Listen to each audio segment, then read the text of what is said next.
नमस्कार, मेरा नाम है ललित किशोर और अपनी आवाज़ में किरदारों की बात कहता हूँ। नमस्ते।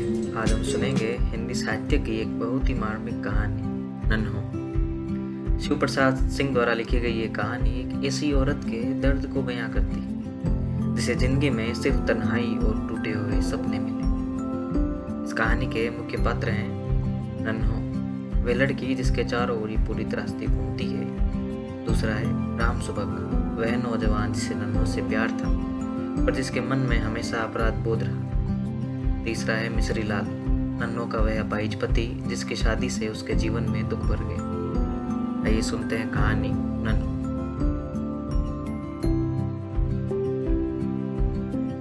चिट्ठी। डाकी ने दरवाजे पर दस्तक दी तो नन्हों सुहाइन ने दाल की बटुली पर यूं कलछी मारी जैसे सारा कसूर बटुली का ही है। हल्दी से रंगे हाथ में कलछी पकड़े वे रसोई से बाहर आई और गुस्से के मारे जली भुनी दो एक डग मरती ड्योंडी के पास पहुंची। कौन है रे? सुहाइन ने एक हाथ में कलछी पकड़ी, दूसरे में शकल उतार कर दरवाजे से झांका तो डाकिये को देखकर धक से पीछे हटी और पल्लू से जल्दी हल्दी का दाग बचाते हुए एक हाथ का घूंघट खींचकर दरवाजे की आड़ में छिपकली की तरह सिमट गई। अपने की चिट्ठी कहाँ से आएगी मुंशी जी? पता ठिकाना ठीक से उचाड़ लो, भूल चूक हो गई होगी। वे धीरे से फुसफुसाई थी। पल्ले से केवल उनकी कनगुरियां दिख रही थी जो आशंका और घबराहट के कारण छिपकली की पूंछ की तरह ऐंठ रही थी। नहीं जी, कलकत्ता से किसी राम सुबक साहू ने भेजी है, पता ठिकाना में कोई गलती नहीं।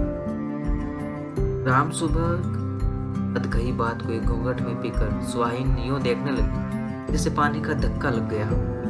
कनगुरिया का सिरा पल्ले में निश्चय कील की तरह अड़ गया था। अपने ही की है मुंशी जी। मुंशी जी ने चिट्ठी आगे बढ़ी। कनगुरिया फिर हिली, पतंगे की तरह फड़फड़ाती चिट्ठी को पंजे से दबोचकर नन्हों सुहाइन के पीछे हटी और दरवाजे की झटके से भेड़ लिया। आंगन के कोने में पानी रखने के चबूतरे के पास खड़ी होकर उन्होंने चिट्ठी को पढ़ा। राम सुबक आ रहा है लिखा था। केवल 3 सत्तर की इबारत थी पूरी, पर नन्हों के लिए उसके एक एक अक्षर को उचारने में पहाड़ सा समय लग गया। जैसे चबूतरे के पास कलसी के नीचे पानी गिरने से जमीन नम हो गई थी।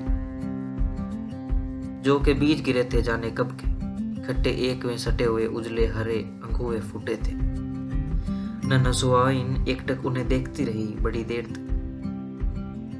5 साल का समय कुछ कम तो नहीं। लंबे लंबे 5 साल, पूरे 5 साल के बाद आज राम सुबक को भांजी की याद आई है। 5 साल में उसने एक बार भी कुशल मंगल का हाल नहीं दिया।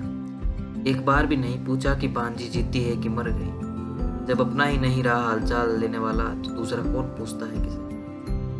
नन्हों सुहाइन ने चारपाई के पास से माची खींची और उस पर बैठ गई। हल्दी सनी अंगुलियों के निशान कार्ड पर उभर आए थे जैसे वे किसी के शादी ब्याह का नोता था।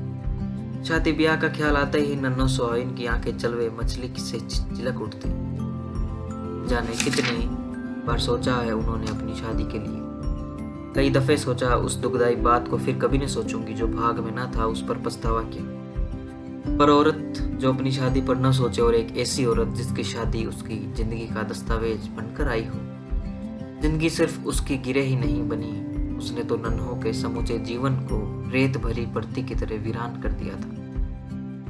गांव की सभा औरतों की तरह नन्हों का भी ब्याह हुआ।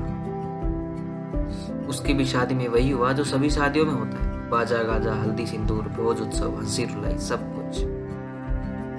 एक बात में जरूर अंतर था कि नन्हों की शादी उसके मायके में नहीं ससुराल में हुई। इस तरह की शादी अभी कोई नहीं है जो जिंदगी में इस महत्वपूर्ण मौके को भी उत्साह और इच्छा के बावजूद रंगीनियों को बांधने के उपकरण नहीं जुटा पाते। वे बारात चढ़ाकर नहीं, डोला उतार कर शादी करते। इसलिए नन्हों की शादी भी डोला उतार कर हुई, तो इसमें भी कोई खास बात तो नहीं हो गई। नन्हों का पति मिसरी लाल एक पैर का लंगड़ा था, पैदाइशी लंगड़ा। उसका दायां पैर जवानी में भी बच्चों की बाह की तरह मुलायम और पतला था। डंडा टेक कर खुद फुदकता हुआ चलता, नाक नक्शे में कोई बुरा नहीं था। काला चेहरा उभरी हुई हड्डियों की वजह से बहुत वीरान लगता। घर में किराने की दुकान होती जिसमें खाने पीने की जरूरी सामानों के अलावा तंबाकू, बीड़ी और जरूरत की कुछ सब्जियां भी बिकती।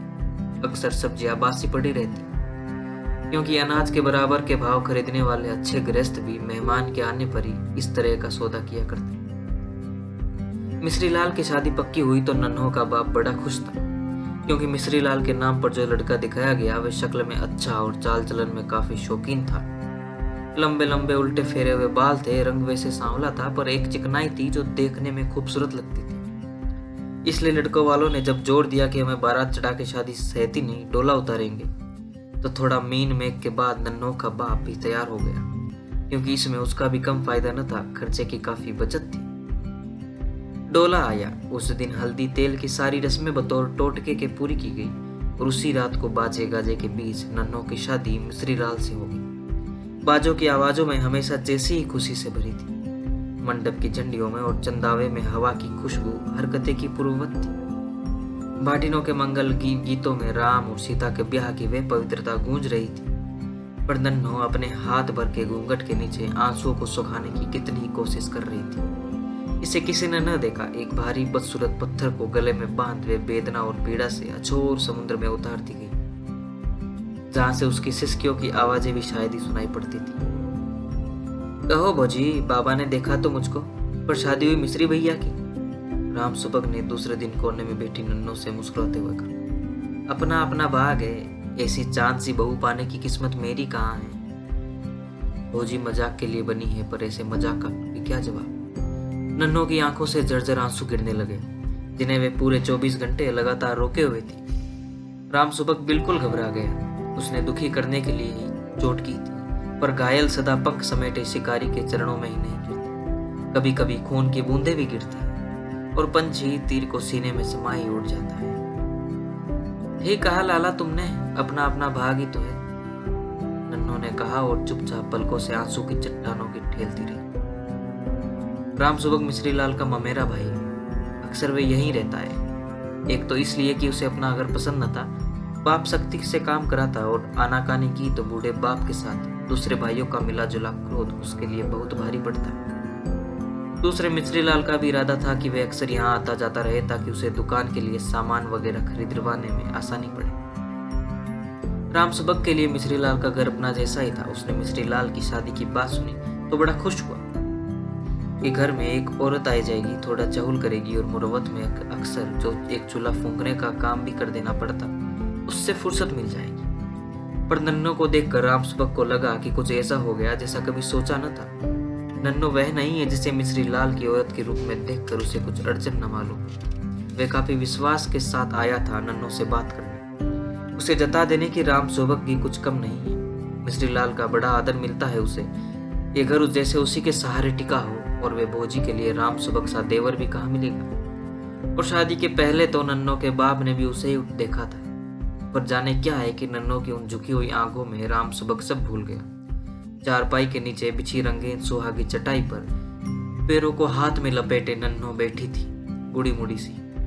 उसकी लंबी बरौनियां बारिश में भीगे तितली के पैरों की तरह नम और बिखरी थी, और वे एकटक कहीं देख रही थी, शायद मन के भीतर किसी बालियों से लदी फसल से ढके लहराते हुए एक खेत को, जिसमें किसी ने अभी अभी जलती हुई लुकाटी फेंक दी।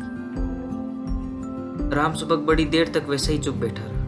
वह कभी आंगन में देखता, कभी मुंडेर पर। वह चाहता था कि चुप्पी को नन्हों ही तोड़े, वे कुछ कहे, अपने मन से जो कहना ठीक समझे, क्योंकि उसके कहने से शायद बात कुछ ठीक बने न बने, पर नन्हों तो कुछ बोलते ही नहीं। ब्याह के दूसरे दिन के रस्म रिवाज पूरे हो रहे थे।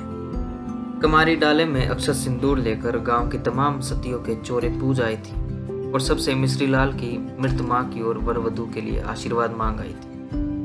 रात भर गाने से थकी हुई भाटिनों ने अपने मोटे और भोंडे स्वर में अब भी राम और सीता की जोड़ी के आशीष से गा रही थी। कुछ बचे खुचे लोग एक तरफ बैठे खा रहे थे, पूर्वे पतले इधर उधर बिखरे पड़े थे। अच्छा भौजी, राम सुबह इस मौन को और न झेल सका, चुपचाप उठकर आंगन में चला। क्यों बबुआ, भौजी पसंद आई? एक मन चली भाटिन ने मोटी आवाज में पूछा। हाँ हाँ बहुत, राम सुबह इस प्रश्न का चुभन के भाप गया था। उसने मुस्कुराने की कोशिश की, पर गर्दन ऊपर न उठ सकी। वह चुपचाप सिर झुकाए दालन में जाकर मिश्री लाल के पास चारपाई पर बैठ गया। उस समय मिश्रीलाल दो एक नाते रिश्ते से लोगों से बातें कर रहा था। पीले रंग की धोती उसके काले शरीर पर काफी फब रही थी, पर उसके चेहरे की वीरानी में कोई अंतर न था। खुशी उसके चेहरे पर ऐसी लग रही थी जैसे किसी मुरझिली पिचकी हुई डिबिया में कपूर रख दिया। उसके दाहिने हाथ का कंगन एक मरे हुए मकड़े की तरह फूल रहा था। जाने क्यों आज राम सुबह को मिश्रीलाल बहुत बदसूरत लग रहा था। शादी के कपड़ों में कोई ऐसा भद्दा लगता है, ये राम सुबह ने पहली बार देखा। सुबह, मिश्रीलाल ने बातचीत से निपट कर दालान में एकांत देखकर पूछा, क्या रे भौजी कैसी लगी? सच कहना, अपनों से क्या दुराव? गया था ना, कुछ कह रही थी? नहीं तो, राम सुबह ने कहा, काफी हंसमुख है। वैसे मायका छोड़ने पर तो सभी दुल्हनें थोड़ी उदास रहती है। मिश्रीलाल अजीब तरीके से था। अरे वाह रे शंभू, तू तो भैया दुल्हन पहचानने बेजोड़ निकला। उदास क्यों लग रही है भला? वह किसी परिवार वाले घर में आती, सास जठनियों की धौंस कलेजा फट जाता। दिन रात काम काम, यही तो बस दो पुरानी की राज करना है कि नहीं? हाँ, राम सुबह ने गर्दन झुकाई चारपाई के नीचे देख रहा था। उसने वैसे ही हामी भर दी जैसे उसने पूरी बात सुनी ना हो। मिश्री साह, दरवाजे ने कमारी की पुकारा। बाबा जी बुला रहे हैं। चौके पर कंगन छूटने की साइड बीत रही है। मिश्रीलाल धीरे से उठा और फुदकता हुआ चौके पर जा बैठा। लाल चुनर में लपेटे गुड़िया की तरह उठकर नन्हों को कमारी ले गई और उसने मिश्रीलाल का बगल में बिठा दिया। मिश्रीलाल की शादी का एक सतवारा बीत चुका था। इस बीच जाने कितनी बार राम सुबह नन्हों के पास बैठा। नन्हों के पास बैठने में उसे बड़ी घुटन महसूस होती। उसे हर बार लगता कि वे गलती से आ गया। उसका मन हर बार एक अजीब सी किस्म की उदासी से भर जाता। वे सोचता कि अब उसके पास नहीं जाऊंगा। जो होना था सो हो गया, पर अब नहीं जाऊंगा। नन्हों ने उस बीच मुश्किल से उसके दो चार बातें की। कभी शायद ही उसकी ओर देखा होगा, पर पता नहीं उन झुकी हुई बेरोनियों से घिरी आंखों में कैसा भाव है कि राम सुबह खिंचा चला जाता। वे आंखें उसे कभी नहीं देखती, कहीं और देखती, पर उनका इस तरह देखना राम सुबह के मन में आंधी की तरह घुमड़ उठता। वे बार बार सोचता है कि शायद नन्हों के बाप के सामने वे दूल्हा बनकर न खड़ा होता तो नन्हों आज यहाँ न होती। झुकी हुई पलकों से घिरी इन आंखों की पीड़ा उसी की उपजाई हुई। वे दोषी है, वही अपराधी। राम सुबह इसलिए नन्हों के पास जाने को विकल हो उठता, पर पास पहुंचने पर यह विकलता कम नहीं होती। उसकी माँ ने बहू की मुंह दिखाई देखने के लिए 2 रुपये नौता के साथ भेजे थे, पर नन्हों को देखकर उसकी हिम्मत न होती कि वे रुपये माँ की ओर से उसे दे दे। वे बाजार से सिल्क का एक रुमाल भी खरीद लाया था। रुपये उसी में बांध लिए, पर रुमाल हमेशा उसकी जेब में पड़ा रहा। वे उसे नन्हों को न दे सका। क्यों लाला, इतने उदास क्यों हो? एक दिन पूछा था नन्हों ने। यहाँ मन नहीं लगता, भाई बजरे की याद आती होगी। नहीं तो उदास कहाँ हूँ, तुम जो हो, राम सुबह ने मुस्कुराते हुए कहा। मैं? हाँ, मैं तो हूँ ही, पर लाला मैं दुख भी तो साझीदार हूँ। सुख कहाँ है अपने पास जो दूसरों को दूं? उदासी में पली, उदासी में ही बढ़ी। जन्मी तो माँ मर गई, बड़ी हुई तो बाप का बोझा बना, और मैं भला दूसरे उदासी पर क्यों दूर कर सकूं? देखो भौजी, राम सुबह ने पूरी साझेदारी से कहा, जो होना था वो हो गया। दिन रात घुलते रहने से क्या फायदा? कुछ खुश रहा करो, थोड़ा हंसा करो। नन्हों मुस्कुराने लगी। अच्छा लाला, तुम कहते हो तो खुश रहा करूंगी, हंसूंगी, पर बुरा न मानना, बेबान के काम में थोड़ी देर लगती है। उस दिन राम सुबह बड़ा प्रसन्न था। सिर का भारी बोझ हट गया, जैसे किसी ने कलकते हुए कांटे को खींच कर निकाल दिया।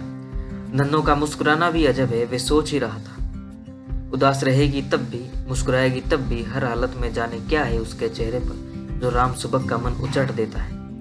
गांव में घूमते रहे, बाजार से सौदा लाते रहे, लोगों के बीच बैठकर गप्पे हाँकते रहे। नन्हों के चेहरे की सुध आते ही एक सर सुध झटकते टूट जाता। सोई सतह से लहरें वृत्ताकार घूमने लगती, सन्नाटे में जैसे मंदिर के घंटे की अंजुन झंझना उठती। चेती हवा में गर्मी बढ़ गई थी। उसमें केवल नीम की सुवासित मंजरिया की गंध ही न थी, एक नई हरकत भी आ गई थी। उसकी लपोटों में सूखी पत्तियां, सूखे फूल, पकी फसल की टूटी बलियां तक उड़कर आंगन में बिखर जाती। दोपहर में खाना खाकर मिश्रीलाल दलान में सो जाता और राम सुबह बाजार गया होता या कहीं घूमने।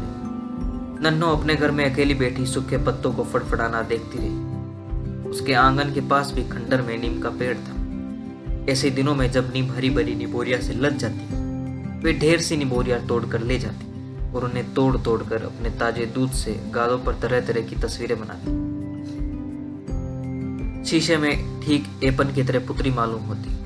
रामलीला में देखा था राम और सीता बनने वाले लड़कों के गालों पर ऐसी ही तस्वीरें बनती थी। हवा का एक तेज झोंका आया, किवाड़ झटके से खड़खड़ाया। देखा सामने राम सुबह खड़ा था, मुस्कुराता हुआ। भोजी, वे पास की चारपाई पर बैठ गया। एक गिलास पानी पिला दो, बड़ी प्यास लगी है। कहाँ गए थे इतनी धूप में? नन्नो उठी और आंगन में कोने से चबूतरे पर रखी गगरी से पानी ढालकर ले आई।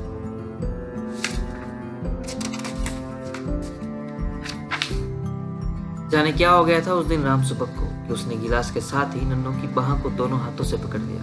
एक झटके से उसके साथ बाह कांपी और सांप की तरह ऐंठ कर सुबह के हाथों से छूट गई। गिलास धब की आवाज के साथ जमीन पर गिर पड़ा। शर्म नहीं आती तुम्हें? नन्नो सापिन की तरफ फुफकारती हुई बोली। बड़े मर्द के तो सबके सामने बाह पकड़ी होती, तब तो स्वांग किया था। दूसरे एवज में बने थे, सूरत दिखाकर ठगरी की थी, अब दूसरे की बहू का हाथ पकड़ते हो, शर्म नहीं आती? मैं तो भौजी तुम्हें ये देने आया था। राम सुबह ने रुमाल निकाला जिसकी खूंट में 2 रुपये बंधे थे। क्या है ये? नन्नो ने गुस्से में पूछा। मुंह दिखाई के रुपये हैं, कई बार सोचा देने को पर दे न सका। उसने रुमाल वहीं चारपाई पर रख दिया और लड़खड़ाता हुआ बाहर चला गया। सारा आंगन झूले की तरह डोल रहा था। गांव की गलियां दरवाजे जैसे उसकी ओर घूम रहे थे। उसी दिन वे अपने गांव चला गए। 2 महीने बीत गए। राम सुबह का कोई समाचार न मिला। मिश्री लाल कभी उसकी चर्चा भी करता तो नन्नो चुप देख 1-2 बातें चलाकर मौन हो जाता।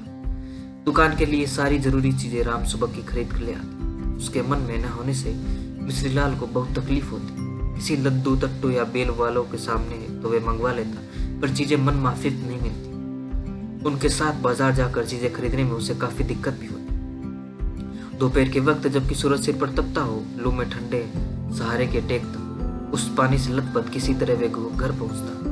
इस तरह आवाजाही में एक दिन उसे लू लग गई और वे बिस्तर पर गिर पड़ा। नन्नो ने आम के पन्ने पिलाए, हाथों से पैरों में बुन में आम की लुगदी भी लगाई, पर तब काम न हुआ। पीड़ा के मारे वे छटपटाता रहा। नन्नो घर से निकलती न थी, किसी से मदद मांगना भी मुश्किल था। उसने कमारी को बुलाकर राम सुबह को के गांव भेजा। कहलाया कि कुछ सोचने विचारने की जरूरत नहीं है, खबर मिलते ही जल्दी से जल्दी चल यहाँ। 3-4 घड़ी रात गए। राम सुबह मिश्री लाल के दरवाजे पर पहुंचा तो वहाँ काफी भीड़ थी। भीतर औरतों के रोने की चित्कार गूंज रही थी। बाहर मिश्री लाल का शव रखा था। नन्नो विधवा हो चुकी थी। राम सुबह मिश्री लाल की क्रियाक्रम में लगा रहा। नन्नो से कुछ कहने की उसे फुर्सत न थी। कभी सामने नन्नो दिख भी गई तो उसने इतना साहस न हुआ कि सांत्वना कर 2 शब्द भी कह सके। कांच की चूड़ियां भी किस्मत का अजीब खेल खेला करती है। नन्नो जब इन्हें पहना करती थी तो वे जबरदस्ती उसके हाथों में पहनाई गई, और अब जब वे उन्हें उतारना नहीं चाहती तो लोगों ने जबरदस्ती हाथों से उतरवा दी। कार परोजन के घर में इतनी फुर्सत मिलती तो वे अपनी उसी सुहागी चटाई पर बैठी हुई चुपचाप आंगन में देखा करती। राम सुबह उसके इस देखने के ढंग से इतना परेशान हो जाता कि काम काज के बीच में भी नन्नो की वितिरती आंखें उसके हृदय को बेधने लगती थी। आंगन में इधर उधर अनजाने में वे घबराता कहीं नन्नो पर नजर न पड़ जाए, इसलिए गांव के दूसरे लोग को काम सौंप कर वे बाहर कामों में सुबह से शाम तक जुट जाता। क्रियाक्रम जाने पर वे घर में कम ही बैठता। अक्सर सौदा सामान खरीदने बाजार निकल जाता। खाली रहा तो गांव में किसी के दरवाजे पर बैठना दिन गुजारता। कई महीने बीत गए। बरसात आई और गई। पानी सूख गया। बादलों का गिरना बंद हो गया। पोछारों की टूटी जर्जर दीवारों और घाव भर गए। नई मिट्टी से सत संवर कर पहले जैसी प्रसन्न मालूम होती। ऐसा लगता जैसे इन सभी बौछारों पर चोट पड़ी हो, कभी इनके तन पर ठोस लगी हो। उस दिन चमटोली गादी लगी थी। कार्तिक की पूना वो हमेशा ये गादी लगी थी। बीच चौकी पर सतगुरु की तस्वीर फूली मालाओं की सजा कर रखी हुई थी। अगरबत्तियों की धुएं से चमरोटे की गंध हवा भी खुशबूदार हो गई थी। कीर्तन मंडली में बैठी हुई गांव की औरतें बूढ़े बच्चे इकट्ठे होकर भजन सुना रहे थे। जड़ तुम बांधे मोह फांस, हम प्रेम बंधन तुम बांधे। अपने छूटन की जतन करो, हम छूटे तुम अराधे। जो तुम गिरधर तव हम मोरा, जो तुम चंदा हम भय चकोरा। माधव तुम तो रहो तो हम नहीं तो रहे, तुम सो तोरी कवन सो जो रही। काफी देर तक कीर्तन चलता रहा। नन्नो लौटी तो उसके मन में रैदास के गीत की पंक्तियां बार बार गूंजती रही। जो तुम तो रहो तो हम नहीं तो रहे। वे धीरे धीरे गुनगुना रही थी। दालान का दरवाजा राम सुबह ने बंद कर रखा था। सांकल खटकाई तो उसने आकर दरवाजा खोला। इतनी रात को तुम्हारा इस तरह गली गली घूमना ठीक नहीं है भोजी। जाने कहाँ का साहस आया था। राम सुबह दरवाजा बंद करते हुए बोला। नन्नू ने कुछ न कहा। मैं तुम्ही से कह रहा हूँ। नन्नू एक झटके के साथ घूमी। राम सुबह के चेहरे पर उसकी आंखों की इस तरह टिकी थी मानो बेधक भीतर घुस जाएंगे। इतनी कलक होती है तो पहले ही ब्याह कर लिया होता। इस तरह डांट रहे हो लाला जैसे मैं तुम्हारी जोरू हूं। खबरदार फिर कभी आंख दिखाई तो। राम सुबह माथा पकड़कर बैठ गया। गुस्से से और ग्लानि के मारे उसका सारा बदन जल रहा था, पर मुंह से एक भी शब्द न निकला। उसने चादर खींचकर मुंह ढक लिया और भीतर ही भीतर उफनता उबलता रहा। और तब से 5 बरस बीत गए। आज पहली बार राम सुबह की चिट्ठी आई है कि वह कलकत्ता से गांव आ रहा है। ये 5 बरस जाने नन्नों ने कैसे बिताए हैं। राम सुबह उसी रात को लापता हो गया। रोते रोते नन्नों की आंखें सूज गई। मेरा कोई न होगा, मैं अकेली रहने के लिए ही जन्मी। वे अपने को धिक्कारती कलपति। कभी मन पूछता पर इसमें मेरी क्या गलती थी। मैं तो गादी देखने पर चल गई थी। कौन नहीं गई थी वहां। मैंने क्या कर दिया था ऐसा। गलती जरूर थी। मैं विधवा हूँ, उत्सव तमाशे के लिए नहीं है। बबुआ नहीं है क्या। दूसरे दिन शाम को कमारे ने पूछा। देखो दुल्हन मेरी बात मानो, सुबह से ब्याह कर लो। तुम्हारी जात में ये मना भी है। कब तक ऐसे रहोगी। चुप रहे। नन्नों ने उसे गरज दिया। दूसरे क्षण में शर्म से गड़ गई थी। जाने क्यों लोग मन में छुपे राज को भांप लेते हैं। इसे जितना छिपाओ उसे उतना ही जल्दी खींचकर सामने कर देते हैं। चुप तो रहूंगी दुल्हन, पर पछताओगी। ऐसा दूल्हा हाथ ना आएगा कि जिंदगी भर तुम्हारे लिए कुंवारा नहीं बैठा रहेगा। ऐसा मौका हमेशा नहीं आता। तुम्हारे बाबूजी ने तो उसे ही देखा था। मिश्री लाल से तो ब्याह धोखे से हुआ। मैं कहती हूँ चुप कर। नन्नों ने आंखें डबडुबाई। जिनकी जिंदगानी में धोखा ही लिखा है उसे कौन बैठ सकता है। कमारी सक पकाकर चुप हो गई। आंसुओं की धार संभालना उसके वश में बाहर था। वे चुपचाप दरवाजा बंद कर चली गई। नन्हो चाची, नन्हो चाची, दुकान से कोई लड़का चीख रहा। नन्नो माची पर से उठी और दुकान की ओर लपक कर चली। क्या है रे, क्यों चीख रहा है ऐसे। ये देखो किसने बेरे लेकर भाग रहा है, चुन्नू ने हकलते हुए कहा। वह ललचाई आंखों से लाल बेरों को भारी टोकरी से देख रहा था। अच्छा भाग रहा है तो भागने दे, तू भी तो ले और भाग यहाँ से। हल्ला मत मचाओ। लड़के जेबों में भरकर बेर खिलगाते हुए बाहर चले गए। नन्नो ने दरवाजा बंद कर लिया और रसोई में चली गई। कलकत्ता की गाड़ी शाम 7 बजे के करीब आती थी। नन्नो आंगन में चारपाई डाले लेटी थी। जिलंगी चारपाई थी, मूंज की। पैरों में रेशों की चुभन अजीब सी किस्म की लगती। हवा पहले जैसी सर्द न थी। हल्की गर्मी गुलाबी रंग की तरह हर चकोर में समाई हुई थी। नन्नों के खुले हुए काले बाल सिराने पर पाटी से जमीन तक लटके हुए थे। वे चुपचाप नीले आसमान के तारों को देख रही थी। आंगन की पूर्वी दीवार की आड़ से शायद चांद निकल रहा होगा, क्योंकि उजला उजला ढेर सा प्रकाश मुंडेर की छाजन पर मिट्टी की पटोरियों से टकराकर चमक रहा था। सांकल खड़की। भौजी। नन्नों ने दरवाजा खोला। सुबह था सामने। अंधेरे में वे भी उसे देखती। आ जाओ। पंखुड़ियों के चटकने जैसी आवाज सन्नाटे में उभर कर पो। दोनों बिल्कुल खामोश थे। राम सुबह आंगन की चारपाई पर आकर बैठा। एक अजीब सन्नाटा दोनों को घेर कर बैठा हुआ था। खा पीकर राम सुबह जब सोने के लिए अपनी चारपाई पर गए तो माची खींच कर नन्नो उसके पास ही बैठ गई। क्यों बाबू, बहुत दिनों के बाद सुध ली। नन्नो ने ही बात सुन गई। बहुत दुबले पतले हो गए हो, बीमार तो नहीं थे। नहीं तो, राम सुबह बोला। 5 साल तक तो भुलाने की कोशिश करता रहा भोजी, पर भूलता नहीं। मैंने कई बार सोचा कि चलकर तुमसे माफी मांग लूं, पर हिम्मत न हुई। अब कि मैंने तय किया कि जो कहना है कह ही आऊं। मैंने अनजाने में गलती कर दी भोजी। मैं नहीं जानता था कि मेरा तनिक से गलती इतना बुरा फल देगी। मैंने जो कुछ किया मिश्री भैया की खुशी के लिए, पर कसूर तो है ही, चाहे वे जैसे भी मन से हो। राम सुबह ने जमीन पर देखते हुए कहा। मेरे कसूर को तुम ही माफ कर सकती हो। कसूर कैसा लाल, तुमने किस कसूर को कहते हो कि मेरे भाग्य का फर्क। तुम सब समझते हो कि बाबूजी को कुछ नहीं मालूम था। मालूम तो उन्हें भी तभी हो गया था जब डोला भेजने की बात हुई थी। बिगड़ने वाली बात को सभी पहले से जान लेते हैं। जिनके पास बल है उसे नहीं होने देते, जो कमजोर है उसे धोखा कहकर छिपाते हैं। बाबू को सब मालूम हो गया था। तुम्हारे क्या कसूर है इसमें। नन्नो ने आंचल से आंखें पोंछी। राम सुबह बेवकूफ की तरह आंखें फाड़ कर अंधेरे में नन्नो को देख रहा था। अच्छा बाबू, थके हो, सो सवेरे फिर बात कर लूंगी। नन्नो उठकर अपने घर में चली गई। राम सुबह 3 दिन तक रहा। तीनों दिनों में शायद ही वे 2-1 बार गांव में घूमने गए। दिन रात नन्नों से बातें करना ही उसका काम था। दुनिया भर की बातें, कलकत्ता की, बाप की, माँ की, भाइयों की, बुझाइयों की। नन्नो राम सुबह को एकदम बदली हुई लगती। उसकी आंखों में पहले जैसी तीखी चमक नहीं थी। उसके स्थान पर ममता और स्नेह था। अब वे एकटक उस सुनसान कोने में नहीं देखती थी, पर बरौनियों में नमी अब भी पहले जैसी थी। नन्नों को इस नए रूप को देखकर सुबह का मन नई आशा में भरने लगा। तो क्या ये सच हो जाएगा कि अभाग्य की गणना फिर सही हो जाएगी? पर नन्नों से कुछ कह पाना उसके सदा ही कठिन रहा। वे आज भी पिछली 2 घटनाओं को भूला नहीं था, पर नन्नों ने तो ऐसी पहले नहीं। आज नन्नों को फिर पुरानी बातें याद आ रही। रेदास के गीत की वे पांत जाने फिर क्यों बार बार याद आने लगी।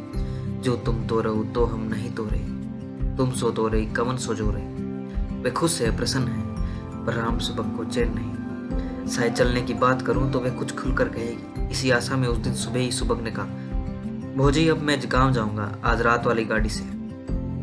क्यों बाबू, मन नहीं लग रहा है? मन तो लग रहा है, पर अच्छा ठीक है। राम सुबह इस उत्तर से कुछ समझ न सका। वे मन मारे अपने कमरे में बैठा रहा। शायद चलते वक्त कुछ कहे, शायद फिर लौट के आने के लिए आग्रह करे। शाम को अपना सामान बांधकर जब सुबह तैयार हुआ तो नन्नो अपने घर में से निकल कर आई। तैयार हो गई लाला? हाँ। नन्नो ने आंचल से हाथ निकाला और राम सुबह की ओर बढ़ाकर कहा, ये तुम्हारा रुमाल है लाला। राम सुबह काठ की तरह निश्चित हो गई, पर इसमें तो मुंह दिखाई नहीं। मैं दिया था ना भाभी। बाबू ने तुम्हारा मुंह देखकर मुझे अनदेखा सुहाग सौंपा था। तुम्हारी माँ ने उसी अमर रहने के लिए रुपये दिए थे, आशीर्वाद। बड़ों ने जो दिया उसे मैंने माथे पर लिया। मैं कमजोर थी बाबू, भाग्य से हार गई, पर आज तो मैं अपने पैरों पर खड़ी हूँ। आज मुझे तुम हारने मत दो। तुम्हारा रुमाल मेरे पांव बांध देता है लाला, इसी से लौटा रही, बुरा न मानना। राम सुबह ने धीरे से रुमाल ले लिया। नन्नो उसका जाना भी देख न सकी। आंखें जल में तैर रही थी। दिए की जो लटमासी फूलों की तरह कई फांकों में बंधी थी। नन्नो ने किवाड़ तो बंद कर लिया, पर सांकल न चढ़ा सके। जी, इसी के साथ ये कहानी भी पूरी हुई। मिलेंगे जल्दी किसी नई कहानी के साथ। नमस्कार।